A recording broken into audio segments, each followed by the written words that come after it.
caro apresentador, e boa tarde ao meu caro colega de painel, e a todos aqueles que nos vêm lá de casa, agradecer pelo belo tema que temos em alusão hoje, por acaso, é um tema muito pertinente. Mas quando falamos da religião, podemos até distorcer uma coisa ou outra. Temos que partir do princípio de lembrar que a religião é uma união de crenças com certas regras por obedecer, né, na sua base do próprio nome que é a religião. Hábitos humanos com a crença divina que é o Criador, que é Deus nesse caso. Então, o que é que acontece?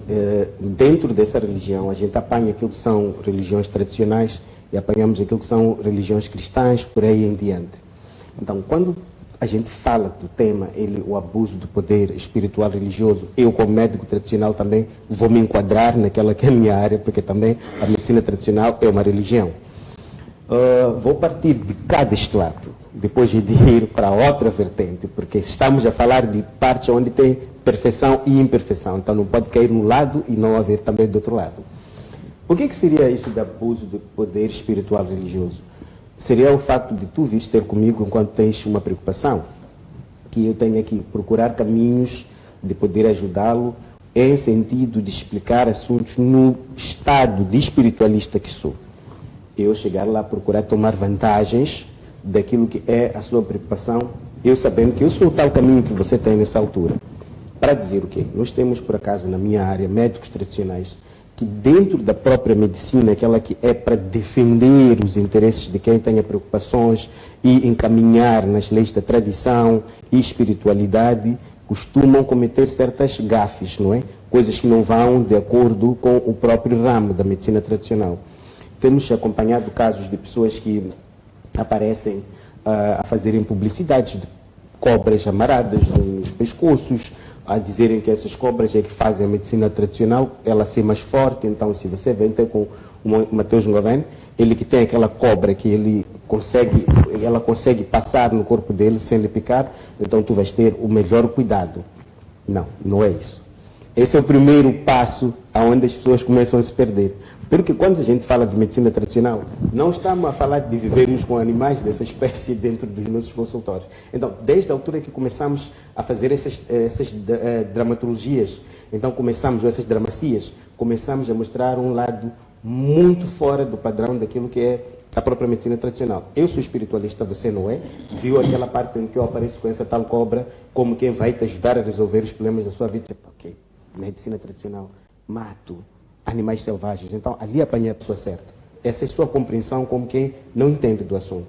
Vem ter comigo, no final do dia vai a carregar um pato, algo que não era o que você estava à procura. Então, temos casos, por exemplo, eu como médico tradicional também sou formador de pessoas. E na formação, eu sendo homem, hei de formar meninas, hei de também atender meninas, e de atender homens também por aí em diante.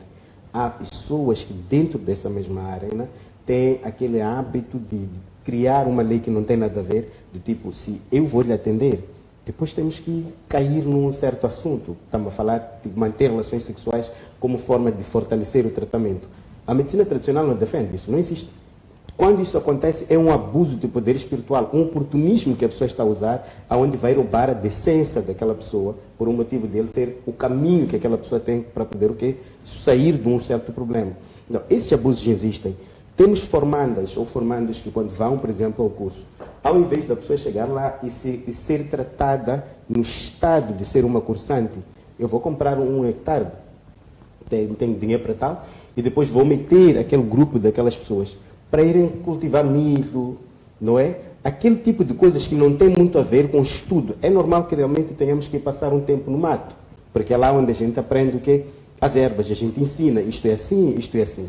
Mas me diga, o que um formado que vai ficar 3, 4 meses vai aprender colhendo milho, mandioca, que são essas coisas normais que normalmente as pessoas usam no dia a dia?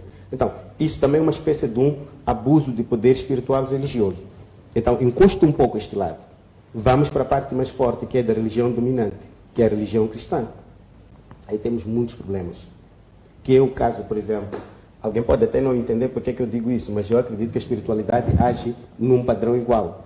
Temos casos, por exemplo, hoje em dia, de profetas, que vai aparecer ali em tela grande, um ambiente aberto, e vai chamá-lo pelo nome lá no fundo, não é?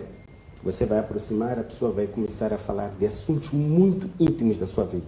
Nós já acompanhamos profecias que separaram casais. A pessoa chegou, fez uma profecia que disse, olha, você ontem estava num local assim, com uma fulana, a fazer isto, isto mais aquilo. Quantas pessoas estão a ouvir essa profecia? Porque a profecia ela é muito mais para construir, mudar a forma de pensar da pessoa e também prevenir certos pontos que a pessoa possa cometer na inconsciência, mas que possam ter resultados desastrosos.